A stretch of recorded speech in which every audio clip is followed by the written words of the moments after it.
ఇవి రక్త అపరాధం కనుక వీటిని కానుక పెట్టెలో వేయకూడదు. కాబట్టి వారు ఆలోచన చేసి వాటిని ఇచ్చి పరదేశులను పాతిపెట్టుటకు కుమ్మరి వారి పొలము కొనిరి.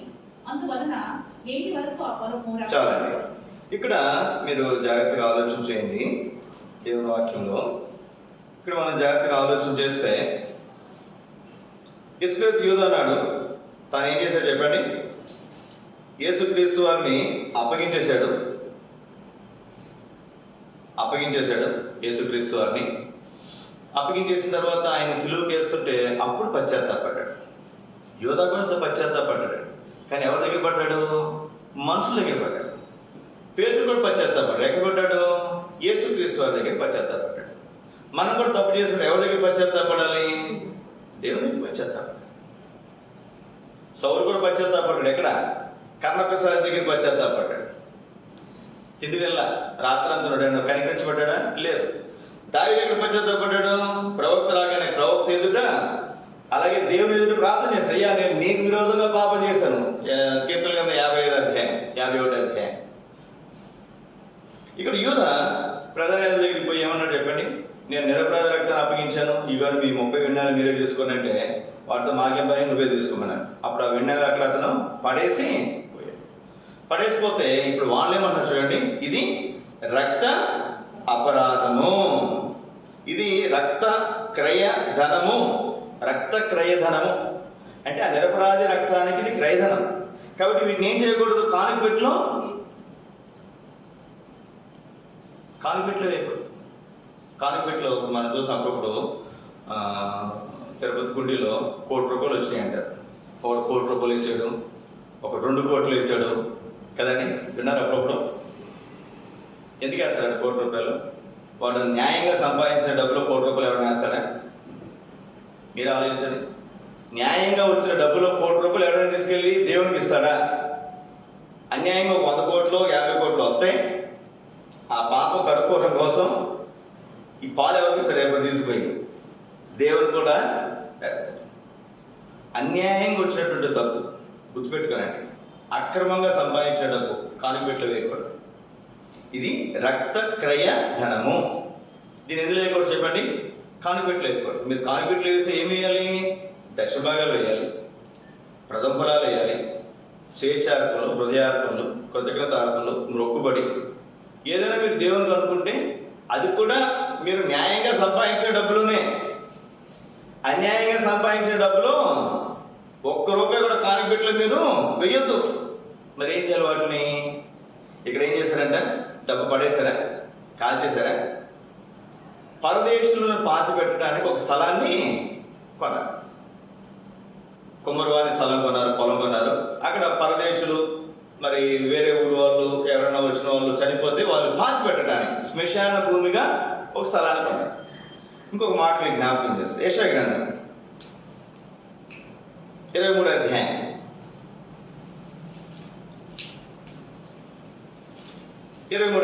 18 వచనం. వేశ్య జీతముగా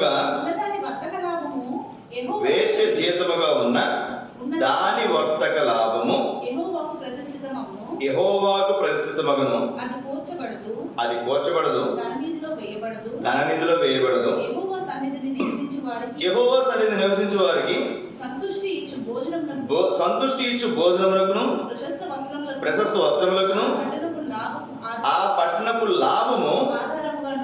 నాకు చదివినప్పుడు అసలు షాక్. అసలు ఈ మాట ఏది? వేశ్య జీవితం అంట.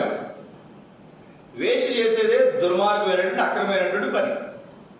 ఆ వచ్చే వర్తక లాభం అది దేవునికి ప్రతిష్ఠితం అంట. అయితే మరి దాన్ని ఏం చేయాలి? కూర్చబడదు, ధననిధిలో కానుకపెట్టెలో వేయకూడదు. నువ్వు అన్యాయంగా అక్రమంగా దుర్మార్గంగా సంపాదించిన సొమ్ము కానుకపెట్టెలో వేయకూడదు. మరి ఏం చేయాలి? దాన్ని యెహోవా సన్నిధిని నివసించు వారికి సంతుష్టి ఇచ్చు భోజనమునకును ప్రశస్త వస్త్రములకును ఆ పట్టణపు లాభము ఆధారం ఉండాలి. నువ్వు ఏదైనా అన్యాయంగా సంపాదించు, అక్రమంగా నీకు 1 లక్ష రూపాయలు వచ్చి పడ్డాయి. నువ్వు అందులో 1000 10,000 దేవునికి ఇవ్వాలనుకున్నావు. నువ్వు వచ్చి ఏం చేయకూడదు? దాన్ని అందులో కానుకపెట్టెలో వేయకూడదు. నీకు తెలిసినటువంటి వాళ్ళు సేవకులు ఎవరో పేదవాళ్ళు, నీ స్థానిక సేవకులు లేదా నీకు తెలిసిన సేవకులు ఎవరో ఉంటే వాళ్ళ ఆహారమునకును ఏముందంటే ఇక్కడ వారికి సంతృష్టి ఇచ్చు భోజనమునకును ప్రశస్త వస్తువులు, నువ్వు మంచి పట్టుబట్లు కొని వాళ్ళకి, దేవుని సేవకులైనటువంటి వారు, దేవుని బిడ్డలైనటువంటి వారు వారికి దాన్ని ఉపయోగించాలే కానీ అది ఎక్కడ తీసుకురాకూడదంట, కానుక బిడ్డలోకి తీసుకురాకూడదు. ఒక ఊరిలో తప్పు అనుకోండి మాట చెప్తున్నానని, ఒక సంఘంలో పెద్ద సంఘమే ఒక ఆవిడ అక్రమంగా జీవిస్తుంది. అక్రమంగా జీవిస్తుంటే సరే ఆవిడ అప్పుడప్పుడు మందిరానికి వస్తుంది. ఒక రోజున ఆవిడ ఆ మందిరంలో ప్రేమ ఉంది ఏర్పాటు చేసుకుంది. ఆవిడ గురించిన సంగతి ఇంకొక ఆయనకి తెలుసు. ఆ ఊరిలో ఆ మందిరంలో సంఘపతికి తెలుసు. సంఘపతికి తెలిస్తే ఆయన ఊరుకోవాలి కదా. ఆవిడేమి చేసింది, ఆవిడ వచ్చిన ప్రేమని ఏర్పాటు చేస్తుంది. ఒక ఆదివారం ప్రేమని పెట్టుకుంది. ఆవిడకి ఏదో మేము చేసేది మాకు ఏమైందో మనకు తెలియదు. ఆయన ఏమన్నాడు, తొందరపాటు మనిషి నాకు తెలుసు ఆయన. ఆవిడ అట్లాంటిది ఎట్లాంటిది అని ఆవిడ ముందే అన్నాడు. ఆవిడ కొట్టిందండి ఒక మాట. నిజంగా జరిగింది. మన అన్నవాళ్ళకి తెలుసు, ఆ ఊరి దగ్గరలోనే జరిగిన సంగతి. నేను ఎందుకు జ్ఞాపకం చేస్తున్నానంటే ఆవిడ ఎట్లా సంపాదించిందో ఎట్లా ఉంది నీకెందుకు ఆ సంగతి?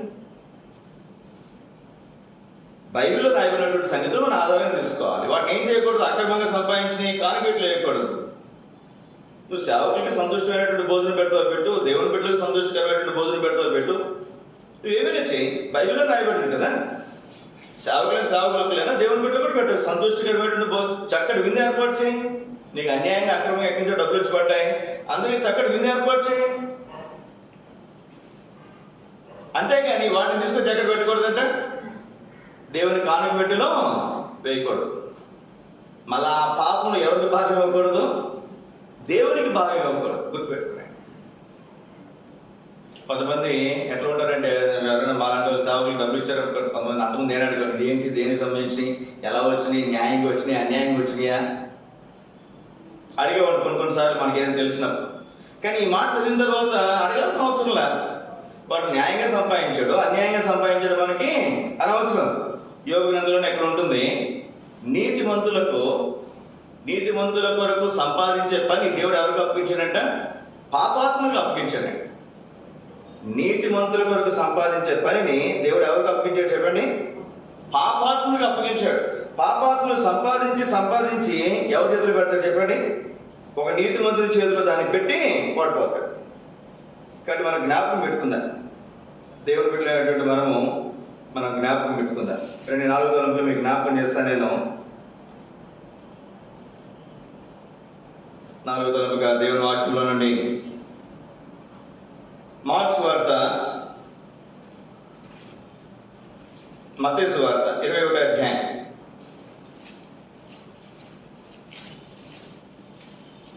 యేసుక్రీస్తు వారు గాడిద గుర్రం మీద ఊరేగిన సందర్భంలోనే మీకు ఆ సందర్భం జ్ఞాపకం చేస్తున్నాను. మత్తయి సువార్త 21వ అధ్యాయం 12-13 వచనాలు. యేసు దేవాలయంలో ప్రవేశించి క్రయ విక్రయము చేయవారినందరినీ వెలగొట్టి రూపను మార్చు వారి బలలను, గువ్వలమ్ము వారి పీటలను పడద్రోసి, నా మందిరము ప్రార్థనా మందిరం అనబడును అని వ్రాయబడి ఉన్నది. అయితే మీరు దానిని దొంగల గుహగా చేసేవారని. గుడ్డివారును కుంటి. చాలండి. ఇక్కడ మీరు చూస్తే నా మందిరం సమస్యలకు ఏం చేయబడుతుందట? ప్రార్థన మందిరం. అయితే మీరు దాన్ని ఏం చేశారు? దొంగల గుహగా చేశారు. మీరు దొంగల గుహగా చేశారు దాన్ని. ఇక్కడ సోదరి ఈ దినాల్లో పరిస్థితులు, ఈ మధ్యన జగన్ మాట్లాడినాడు. ఏమన్నా చెప్పండి? నేను వస్తేనేమో రాష్ట్రాన్ని కాపాడుతాను, వాళ్ళందరూ వస్తేనేమో దోచుకుంటారని. వాళ్ళు ఏమన్నారు చెప్పండి? అవతలలో వాడు దోచుకుంటాడు, మేము వచ్చి ఏం చేస్తాం? బాగు చేస్తాం.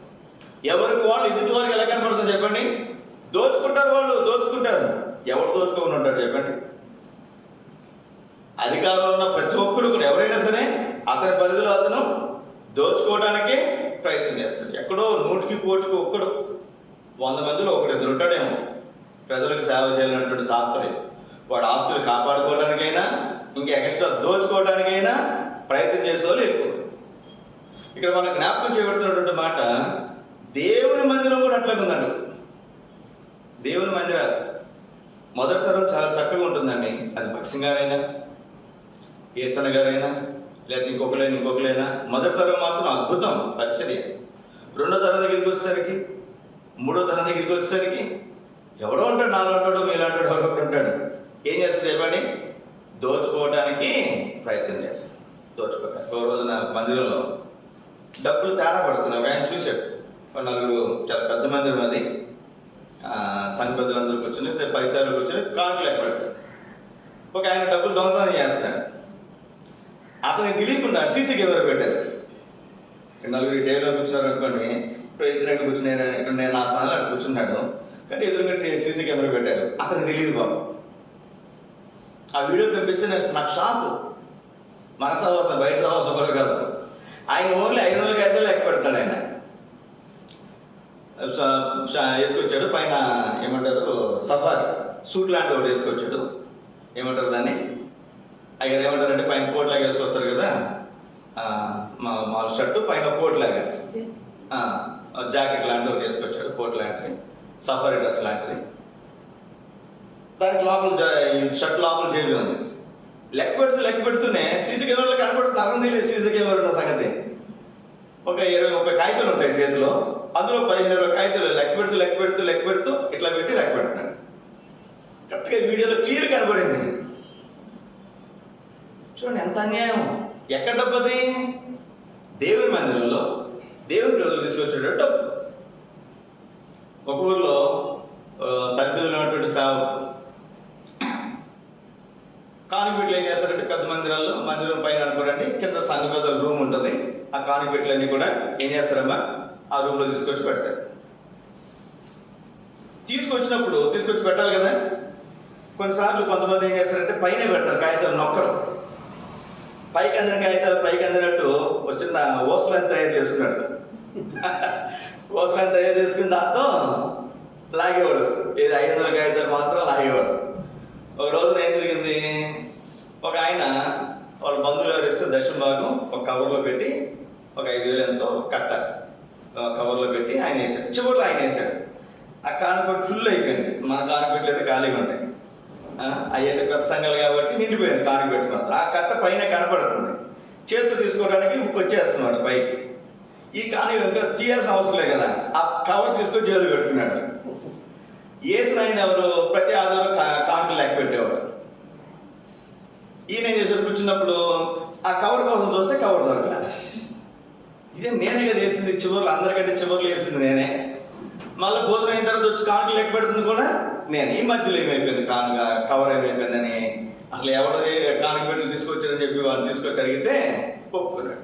వాళ్ళు ఇంకేం చేస్తారంటే ఆ ఓసుకోట్ చూపించాడు. ఏం చేస్తాడంటే ఒక్కొక్కటి కాగితం అలా. ఎక్కడ దొంగతనం చేస్తారండి వీళ్ళు? ఒక ఆయన పెద్ద సేవకుడి మధ్యన ఆయనకి 2 కొడుకులు. మా చిన్న కొడుకు మంచి దొంగ అని చెప్పాడు. ఏ దొంగ? వాడు ఎక్కడ దొంగతనం చేయడండి, నా జేబులోనే దొంగతనం చేస్తాడు. వాళ్ళ నాన్న జేబులోనే డబ్బులు దొంగతనం చేస్తాడంట అతను. సేవకుడు కొడుకే. అంటే ఎక్కడ ఏం జరుగుతుంది మనం గమనించుకోవాలి. ఓకే, ఇంట్లో అయితే అది వేరే సంగతి. దేవుని మందిరంలో కూడా, దేవుని మందిరం ఏం చేస్తాడంట, దొంగల గుహగా దోచుకునేవాడు దోచుకున్నంత. గుర్తుపెట్టుకుని ఒక మాట చెప్తున్నా నేను, దేవుని నా మహిమార్థమే. దేవుని సొమ్ము మనది కానిది, దేవుని సొమ్ము మన ఇంటికి వచ్చింది అంటే మిగిలిన మన సొమ్ము అంతా నేను చేస్తే చెప్పండి, అది అగ్ని దహించి వేస్తాడు. గుర్తుపెట్టుకున్నాను. అది నాదైనా, నా ఇంట్లో ఉన్నా, నీ ఇంట్లో ఉన్నా, దేవుని సొమ్ము అన్యాయంగా అక్రమంగా మనం తీసుకొస్తే అది మన ఇంట్లో ఉన్న వాళ్ళందరినీ కూడా ఏం చేస్తే చెప్పండి, మన ఆస్తి అందరినీ కూడా దహించి వేస్తాడు. రైల్వేస్లో చాలా ఐరన్ ముక్కలు పడుతుంటాయి. అక్కడ ఎవరైనా ఇంట్లో కనపడిందని నూరుకుంటారు వాళ్ళు, చాలా ప్రమాదం. ఒకసారి ఏదో ముక్క కనపడితే రైల్వేలో దొరికిపోతారు అన్నారు వాళ్ళు. అంటే దొరికిందంటే మొత్తం నేను తీసుకుపోయి జైలు పడేస్తారు. నాకు పెడుతున్నా వాళ్ళ బోల్ట్లు కూడా మన బోల్ట్ సైజు వేరు, అక్కడ ఉపయోగించే బోల్ట్ సైజు వేరు. ఆ సైజు బయట ఎక్కడ దొరకదండి. ఆ బోల్ట్ చూస్తే అది రైల్వేదని వాళ్ళకి అర్థమైపోతుంది. వాళ్ళ సైజులు వేరు, మనం వాడుకునే సైజులు వేరు. నాకు అట్లాంటిది వాళ్ళు ఎంత జాగ్రత్తగా ఉంటారు, దేవుడు ఎంత జాగ్రత్త ఉంటాడు చెప్పండి. ఇక్కడ మనం చివరిగా చూస్తున్న దొంగల గుహగా చేశారండి. చివరికి ఒక చిన్న తలం మీకు జ్ఞాపకం చేస్తాను నేను. లూకాసు వార్త 15 అధ్యాయంలో 25 వచనం. లూకాసు వార్త 15:25. అప్పుడు అతని పెద్ద కుమారుడు పొలంలో ఉండెను.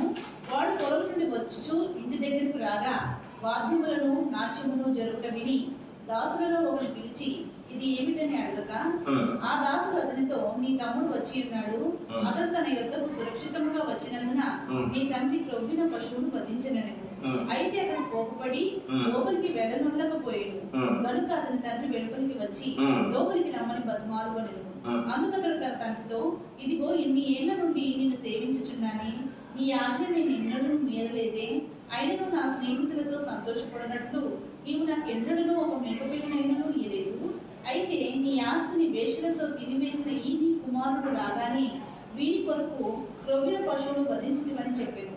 అందుకు అతడు, కుమారుడా నీవెల్లప్పుడూ నాతో ఉన్నావు, నావన్నీయు నీవి, మనం సంతోషపడి ఆనందించి చెప్తామే. ఈ నీ తమ్ముడు చనిపోయి తప్పిపోయి దొరికినని అతనితో చెప్పాను. ఇప్పుడు మీరు జాగ్రత్తగా చూడండి. ఒక తప్పినటువంటి వ్యక్తి సమకూర్చబడ్డాడు, దేవుని మందిరానికి వచ్చాడు. అప్పటి వరకు ఉన్నటువంటి వ్యక్తి, మీకు ఒక అర్థమయ్యేలా చెప్తున్నాను. నేను సేవకుని, మన మందిరంలో 2 పరిచారకులు ఉన్నారనుకోనండి. ఒకళ్ళు 1, ఒకళ్ళు 2 అనుకుందాం. ఓకే, ఒకళ్ళు 1, ఒకళ్ళు 2. ఈ రెండో వ్యక్తి ఏం చేశాడు? తప్పిపోయాడు, దూరం అయిపోయాడు మందిరానికి. తను మందిరం మానేశాడు, బయట ఎక్కడో తిరిగాడు 2-3 సంవత్సరాలు. తర్వాత బుద్ధి వచ్చింది, మందిరానికి వచ్చాడు. ఇప్పుడు కొన్ని రోజులు వచ్చిన తర్వాత ఏం చేస్తాడు చెప్పండి? అతడు నిజంగా సమకూర్చబడితే మళ్ళీ అతని పరిచయం అతనికి ఏం చేస్తాం? ఇస్తాం. ఇస్తే మొదటి వ్యక్తికి ఏమొస్తుందండి చెప్పండి? ఏమొస్తామా? మొదటి వ్యక్తికి ఏమొస్తుంది? కోపం వస్తుంది. ఎందుకు కోపం వస్తుంది? అది ఇప్పుడు తిరిగి వచ్చాడే, మళ్ళీ వాడిని నన్ను ఏం చేస్తున్నావు? నువ్వు ఒకటే చేస్తున్నావు. అసలు సమానం చేసేది ఉంది. అతను పోగొట్టుకున్నది మళ్ళీ ఇస్తుంది. అతను పోగొట్టుకున్న పరిచయం మళ్ళీ అతనికి ఇస్తున్నాం. అయితే మొదటి రెండు వ్యక్తికి ఏమొస్తుంది చెప్పండి? కోపం వచ్చి వేలు అడుగుతారు. అర్థమవుతుంది? సంఘాల్లో సమస్యలు ఎక్కడ వస్తే మీరు అర్థం చేసుకున్నాడు. ఎవడైనా కనబడిపోయినటువంటి వాళ్ళు తీసుకొచ్చి మళ్ళీ వాడిని ప్రేమగా చూస్తే సేవకుడు అది అంటే మొదటి వాడికి ఏమొస్తుంది? మళ్ళీ వాడిని నన్ను ఒకటి చేశాడు, వాడిని ఒకట, అటు తిరిగి వచ్చినాడు, వాడు నేను ఒకట, వాడిని నేను ఇద్దరం కలిసి పాటలు పాడాలా అంటే చూడండి ఎట్లా పోతే సంగతులు. ఇక్కడ ఏం చేస్తున్నాడు? చిన్నోడేమో లోపలికి వచ్చాడు, బుద్ధి వచ్చి. పెద్దవాడు మాత్రం ఎక్కడున్నాడంట? వెలుపటే. గుర్తుపెట్టుకున్నాడు ఈ మాట. ఎక్కడున్నాడు చెప్పండి? వెలుపటే. అతను ఎక్కడ పని చేసినప్పటి వరకు? పొలంలోనే పనిచేశాడు. పొలంలో పనిచేసినటువంటి వ్యక్తే, దేవుని ద్రాక్షవనంలో పనిచేసినటువంటి వ్యక్తే, దేవుని సేవలో ఉన్నటువంటి వ్యక్తే, దేవుని పరిచయంలో ఉన్నటువంటి వ్యక్తే. కానీ తమ్ముడు తప్పినటువంటి వ్యక్తి సమకూర్చబడటం తనకి ఏమాత్రం కూడా ఇష్టము లేదు. ఎందుకు ఇష్టం లేదు చెప్పండి? తండ్రికి ఒక 3 లక్షలు ఆస్తుంది అనుకోనండి. వాటాలు వేసారు. తండ్రికి 1,00,000, పెద్దోడికి 1,00,000, చిన్నోడికి 1,00,000. చిన్నోడికి 1,00,000 తీసుకుని వెళ్ళిపోయాడు. అంతా పాడు చేశాడు. పెద్దోడి దగ్గర 1,00,000 రూపాయలు ఉన్నాయి. పెద్దోడు ఏమనుకున్నాడు? ఇప్పుడు ఇంకా చిన్నోడి ఇంటికి రాడు. తండ్రిది మొత్తం అంతా ఎవరు చెప్పాడు? తండ్రిది మొత్తం ఎవరు? ఇప్పుడు నాదే. ఇప్పుడు మన చిన్నోడు వచ్చాడు. చిన్నోడు వచ్చేస్తే ఈ 1,00,000 రూపాయలు ఎవరికి పోవచ్చు? ఇప్పుడు సగమైనా పోవచ్చు, లేదా మొత్తం పోగొట్టున్నాడు కదా, నీది కాదు నేను నీకు ఇచ్చాను కదా, నా దానికి ఇస్తానులే అనొచ్చేమో తండ్రి. అవును కదా? ఇప్పుడు ఎవరికి బాధ, ఎవరి కోపం, ఎవరికి ఉక్రోషం? అందుకే పెద్ద కుమారుడు బయట ఉండేవాడు.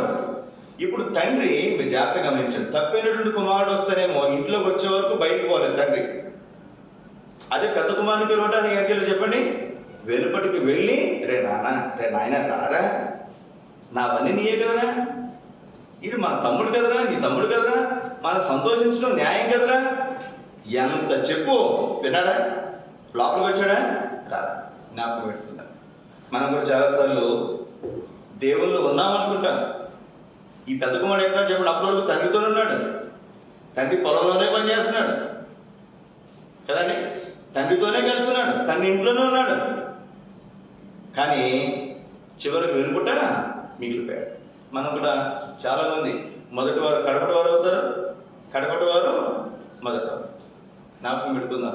నేను ముందు రక్షించబడ్డాను కదా, నేను ముందు బాప్తిజం తీసుకున్నాను కదా, నేను ముందు పరిచయాలు ఉన్నాను కదా, నేను ముందు మరి నేను అన్నకి బాగా క్లోజ్గా ఉన్నాను కదా, నేనే రైట్ హ్యాండ్ కదా అన్నకి అనుకుంటూ కొంతకాలం అయిన తర్వాత ఏదో పరిస్థితులు వచ్చినప్పుడు మనం సహించుకోలేకపోతే ఏం చేస్తాం చెప్పండి, వెలుపట మిగిలిపోయే సాధ్యత ఉంది. మోకరించి ప్రార్థన చేసుకుందా. దేవుని పెట్టినటువంటి మనం దేవుని సేవ, దేవుని పరిచర్యలో మన యొక్క స్థితిని మనం ఒకసారి బేరీజ్ వేసుకుందాం. ఏదైతే దేవుడు మనం చూపించాడో ఆ సంగతులు శరీరத்தை చక్కపరుచుకుని తిరిగి దేవునికి మనం దేవుని సన్నిధిలో మనం ప్రతిష్ఠించుకుందాం.